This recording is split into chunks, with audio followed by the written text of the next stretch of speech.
আমাদের সংগ্রামী সাবেক মহাসচিব মরহুম আল্লামা নূর হোসেন কাসিম রহমতুল্লাহ উনি বলতেন যে নেতা হইতে হইলে নেতার অন্যতম গুণ জরুরি হইল আমানতদারি হওয়া। নেতা যদি তার দলের মধ্যেই আমানতের খেয়ানত করে তাহলে জাতির খেয়ানত হবে, এটা নিঃসন্দেহ। আমাদের পাকিস্তানের একজন বিখ্যাত আলেম, যদিও ওনার বাড়ি ছিল মূল দেওবন্দি, হযরত মুফতি শফি দেওবন্দি। হযরত মুফতি শফি সাহেব তার এক কিতাবে লিখেছেন, ইসলামী রাজনীতি যারা করবে তাদের 4টা গুণ লাগবে। যেহেতু আমরা যুব জমিয়ত, সামনে আমাদের জমিয়তের হাল ধরতে হবে, আমি মনে করি আকাবিরদের এই পরামর্শ আমাদের জন্য অত্যন্ত জরুরি। তো হযরত বলেছেন 4টা গুণের মধ্যে প্রথম গুণ হলো, 1 নাম্বার, যিনি রাজনীতি করবেন তার দিন সম্পর্কে সর্বোচ্চ সবচেয়ে বেশি জ্ঞান অর্জন করতে হবে, অর্থাৎ জানার দিক থেকে তাকে সর্বাগ্রে থাকতে হবে। 2 নম্বর গুণ হলো মানার দিক থেকেও তাকে সবার আগে থাকতে হবে, অর্থাৎ যেমন উনি বেশি জানবেন উনি মানার দিক থেকেও যেন বেশি থাকে। ফরজ ও ওয়াজিব সুনান সহ যত শরীয়তে বিধিবিধান আছে সার্বিকভাবে উনি যেন বেশি মানে, জানা মানা দুইটাই যেন ওনার বেশি হয়। 3 নম্বর হযরত বলেছেন যে যুগ প্রেক্ষাপটে যত নতুন সমস্যা আসবে সমস্ত সমস্যার সমাধানের যোগ্যতা কোরআন হাদিস থেকে বের করার থাকতে হবে এই নেতাকে। যদি উনি যুগ সচেতন না হয়, কোরআন হাদিস থেকে এই সমস্যার সমাধান বের করতে না পারে, তাহলে আর যাই হোক ওনার দ্বারা ইসলামী রাজনীতি হবে না।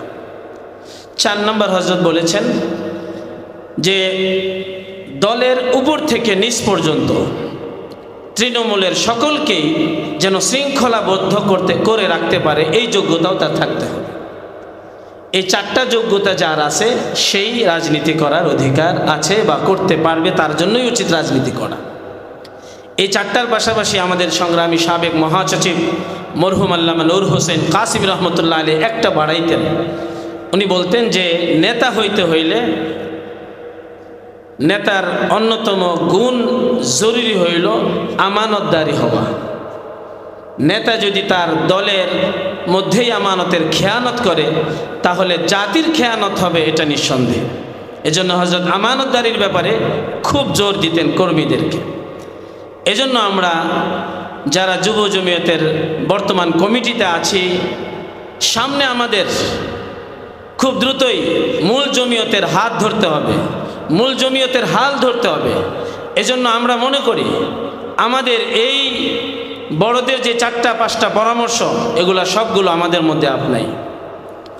আর আমি আমার একটা পরামর্শ জমিয়তের জন্য দিতে চাই যে আমাদের এই বছর যদি শেষে বা আগামী বছরের শুরুতেও 26-এ যদি নির্বাচন হয়, তাহলে আগামী 4 বছর 30, এরপরের নির্বাচন হয়তো 35, 34 বা 36 যখনই হবে, এই আগামী 10 বছরকে টার্গেট নিয়ে আমি যুব জমিয়তকে উদাত্ত আহ্বান জানাবো 300 আসনে 300 যুবককে এখনই প্রস্তুত করার জন্য, যে আগামী 10 বছর পরে এই 300 যুবক 300 আসনে জমিয়তের পক্ষ থেকে নির্বাচন করবে ইনশাআল্লাহ। যদি এভাবে প্ল্যান ওয়াইজ মাঠে নিয়ে ইনশাআল্লাহ আমরা কাজ করি, আমার দৃঢ় বিশ্বাস, আমার আত্মবিশ্বাস যে আমাদের আকাবিররা যেইভাবে তাদের সমস্ত মেহনতকে কুরবানি করে আমাদের এই দল, তাদের এই কুরবানি করে আমাদের এই দলকে আমাদের পর্যন্ত পৌঁছেছেন, ইনশাআল্লাহ আমরাও আমাদের পরবর্তী প্রজন্মকে আমাদের এই সংগঠনকে পৌঁছাইতে পারবো বলে আশা করি। আল্লাহ তাআলা আমাদেরকে সবাইকে ইখলাসের সাথে কাজ করার তৌফিক দান করুক। ওয়া আখির দাওয়ানা আলহামদুলিল্লাহি রাব্বিল আলামিন।